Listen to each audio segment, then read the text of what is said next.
पवन सिंह के 3 महीना के बच्चा बा, ओकरा बारे में रोड़ा का हम जैसन ज्योति सिंह खेला बड़ी वैसे ही अक्षरो सिंह के गावे ना वेला। पवन सिंह जैसन गा दी उनका गावे आई ढोढ़िया सरह की जाई उनकर।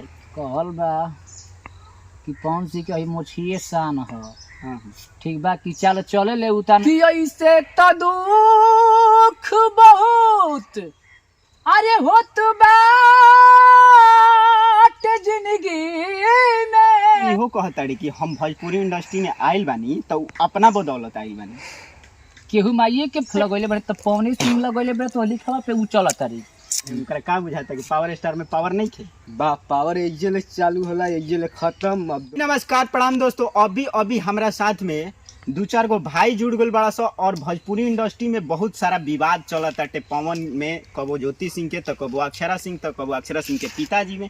तो ऐसे ही यही मैटर पर हम जानल चाहतनी ए भाई से कि इहाँ लोग के राय का बा उहाँ लोग के बारे में। तो सबसे पहले हमारे चैनल में स्वागत बा। केकर फैन हनी रोड़ा? फैन केकर कहीं हम सबसे ज्यादा तो मैंने पवन सिंह के गाना हमनी के पसंद पड़ेला। हाँ, सुने के तो सबके सुनी न जा, ऐसा बात नहीं है, लेकिन हमनी के एगो जातिवाद गाना ना सुनी ले जा। लेकिन अक्षरा सिंह कबो ज्योति सिंह तो कबो पवन सिंह के पिताजी ऐसा विवाद चलता कि अभी ज्योति सिंह आरोप लगेले रही है कि अक्षरा सिंह के पेट में पवन सिंह के 3 महीना के बच्चा बा, ओकरा बारे में रोड़ा का हम जैसन ज्योति सिंह खेला बड़ी वैसे ही अक्षरो सिंह खेला बड़ी। दोनों जनी कम नहीं खी। अरे तू मर्द के एगो मेहरी हो, तारा समझे के चाही कि पवन सिंह एगो कलाकार हमें। हर एक जगह कलाकार छीन रही नहीं खेलू करत। अच्छा, अक्षरा सिंह पवन सिंह पर एक से एक बढ़ के आरोप लगावत जा रहा बाड़ी। आरोप पर आरोप, जहाँ तक कि उनकर पिताजी ये भी बोलत हैं कि पवन सिंह में पावर ना घंटा बा। कहल बा कि पवन सिंह के मोछिए शान ह। ठीक बा कि चल चले ले उतार दिन भर कचरे ले पान रंगा बाज राजा हमें। इनकर फ्री बा दुकान रंगा बाज राजा हमें। और अक्षरा सिंह इहो कहताड़ी कि हम भोजपुरी इंडस्ट्री में आइल बानी तो अपना बदौलत आइल बानी। केहू माइये के पेट में से सीख के आवेला का हम पूछता नहीं। कितने तेजस्वी लोग हैं हमारे पास, कितने शानदार विचार रखते हैं। केहू माइये के पेट में से सीख के आवेला कौनो काम का? ना ये तो बात सही बा। लेकिन अक्षरा सिंह काहे ऐसे पवन सिंह के बार टॉर्चर करत रहताड़ी, आरोप पर आरोप लगावत रही, हमेशा उड़ंग भड़ंग इंटरव्यू देत रहताड़ी। फिर सोचा तारी कि हम पवन सिंह के संगे सट जाई। हाँ, ये बड़ी अच्छी बात कही आप। पवन सिंह के संगे फिल्म शॉट रही है। पवन सिंह पावर स्टार के गावही ना आवेला तो पावर स्टार के गावे ना आवेला तो काहे खातिर उनका संगे फिल्म बनैले रही बजरंगी काहे बनैले रही? पवन सिंह के गावे ना आवेला। पवन सिंह जैसन गा दी उनका गावे आई ढोढ़िया सरह की जाई उनकर गप दे। ढोढ़िया सरक जाई अक्षरा सिंह के। उनकर पिताजी कहता ना जे पावर ना एक घंटा बा, कौना स्टार कतना कलम चलैले बाड़े। उनका से इहे बतिया पूछाई आ कलम कावना मुखी चलेला। कतनो आज लिख लगैले बड़े तो पवन सिंह लगैले बड़े तो लिखवा पे उ चलतारी। बात तो सही है। पवन सिंह एगो गाना गइले बाड़े, उ गा दी है हम गा के सुना दी। हमरो जैसन अक्षरा सिंह ना गा पई है। हम गा के सुना देतनी।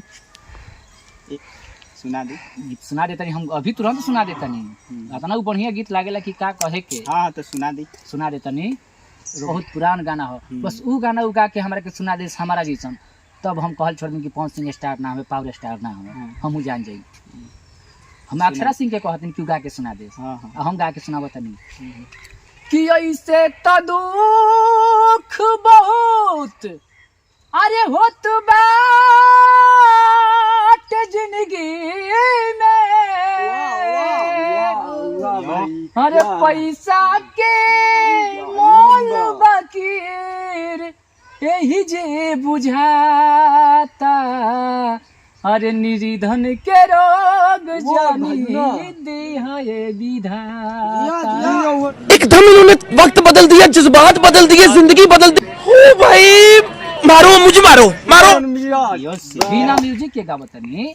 म्यूजिक पे गाइन तो खैर अक्षरा सिंह से बढ़िया गाइन खराब ना गाई, लेकिन हम पवन सिंह के पावर स्टार मानिला। भोजपुरी के हम ही ना मानिला, बहुत सारे लोग मानिला, बहुत कलाकार भी माने। भोजपुरी के मोहम्मद रफी हड़े एकदम फिक्स बा, एकदम। तब अक्षरा सिंह कैसे अरे उ भोजपुरी फिल्म के सनियो देवल हमें। तो भाई बहुत बढ़िया और बहुत पुराना और बहुत साफ सुथरा गाना पावर स्टार पवन सिंह जी के सुनैले हैं। और भाई भी साथ में बाड़ा से, तो वो भाई से, भाई तू सबसे पहले केकर फैन हो भोजपुरी इंडस्ट्री में? पवन सिंह के गाना सुनेला, पवन सिंह के फिल्म देखेला। सबसे बढ़िया पवन सिंह लागेले। खेसारी लाल यादव के? खेसारी लाल यादव अच्छा ना लगेला? उनकर फिल्म ना। और भाई बेटा तू भाई केकर फैन है? Power star Pawan Singh. Power star. अच्छा, अक्षरा सिंह बोला ताड़ी कि पावर स्टार पवन सिंह में पावर ना घंटा बाटे, तो का ओकर माने ओकरा का बुझाता कि पावर स्टार में पावर नहीं थे? बा पावर एजेले चालू होला एजेले खत्म, अब दोसर केहू कहा ले ली भाई पावर। तू भाई केकर फैन है? पवन सिंह के। पवन सिंह के जे भी एजा बाटे है भाई 5 से 7 गो बड़ा सब जे भी बा सबके सब पावर स्टार पवन सिंह जी के ही फैन बा। और अक्षरा सिंह बोला ताड़ी उनकर बोलल ही बेकार बाटे कि पावर स्टार में पावर नहीं थे या घंटा पावर बाटे। इस सब के सब बेकार बा। काहे से कि भोजपुरी के मोहम्मद रफ़ी हने पावर स्टार पवन सिंह, जौन के भाई खुद कहता से कि पावर एजे से चालू होला और एजे खत्म होला। और कुछ झमकावला से होई। खुद भाई बोला तड़ा से कि झमकावला से होई, पावर एजे से शुरू होला एजे खत्म होला। और कुछ कहल चाहत रहा अक्षरा सिंह के बारे में? जौन पूछे बा पूछ सकेला, हम बताई जरूर, जहाँ तक जानकारी हो वहाँ तक बताइबे करम। अब काहे ऐसे बोला तड़ी अक्षरा सिंह? अब अक्षरा सिंह के हम एक बतिए करनी है कि फेन पवन सिंह के संगे सटाव कोई तो चाहत रही, उनका मेहरी से उनके दूर रखल तो चाहत रही, ज्योति सिंह से दूर तो रखल चाहत रही, लेकिन अब वैसा ना होई। अब पवनो सिंह पागल नहीं खे, पवन सिंह के मेहरारू पागल नहीं थी, सब समझ गई बा। और जितना भी जनता जनार्दन हमनी के देखत रहे उहो समझ गई बा कि कारण में कतना पावर बा। जियो शेर।